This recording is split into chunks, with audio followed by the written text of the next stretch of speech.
সোনার বাংলা দক্ষিণ এশিয়ায় সংখ্যালঘুদের নিরাপত্তা প্রশ্নের মুখে। গত কয়েকদিনে বাংলাদেশে বিভিন্ন হিংসা ও সংঘাতের ঘটনা, হিন্দু সন্ন্যাসী চিন্ময় দাসের গ্রেপ্তারি এবং তারই পরিণতিতে চট্টগ্রাম আদালতে জনৈক আইনজীবীর মৃত্যু, এসবই প্রমাণ যে ভারতের প্রতিবেশী দেশটিতে আইন শৃঙ্খলা পরিস্থিতি এক উদ্বেগজনক আকার নিয়েছে। বাংলাদেশের সংখ্যালঘুদের একটি নতুন জোট। বাংলাদেশে সম্মিলিত সনাতনী জাগরণ জোট যে প্রতিবাদ সমাবেশগুলির আয়োজন করে তার মূল দাবি ছিল সেদেশে হিন্দু, খ্রিস্টান এবং বৌদ্ধদের মতো ধর্মীয় সংখ্যালঘুদের নিরাপত্তা সুনিশ্চিত করতে হবে মোহাম্মদ ইউনূসের নেতৃত্বাধীন নতুন অন্তর্বর্তীকালীন সরকারকে।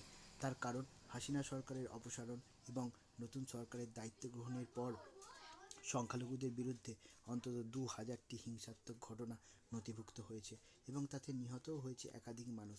যদিও বলা হচ্ছে যে এই হিংসা মূলত রাজনৈতিক এবং আওয়ামী লীগ সমর্থকদের বিরুদ্ধে, কিন্তু তার মধ্যে যে একটি সাম্প্রদায়িক ভাবনাও কাজ করছে সেটি অস্বীকার করা যাবে না।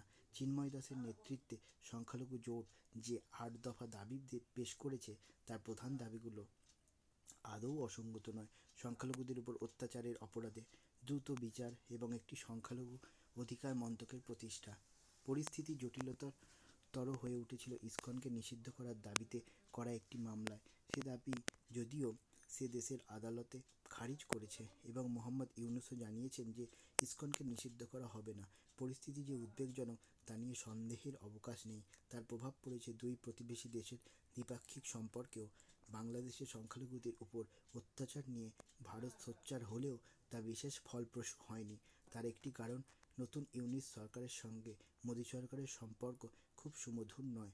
ফলে বাংলাদেশেরও ভারতের বিরুদ্ধে তাদের আভ্যন্তরীণ বিষয়ে হস্তক্ষেপের অভিযোগ জানিয়েছে এবং দাবি করেছে যে ভারত বর্তমান পরিস্থিতির অপব্যাখ্যা করছে। দ্বিতীয় কারণটি হল সংখ্যালঘুদের নিরাপত্তার ব্যাপারে মোদী সরকারের ভূমিকাও আদৌ উজ্জ্বল নয়।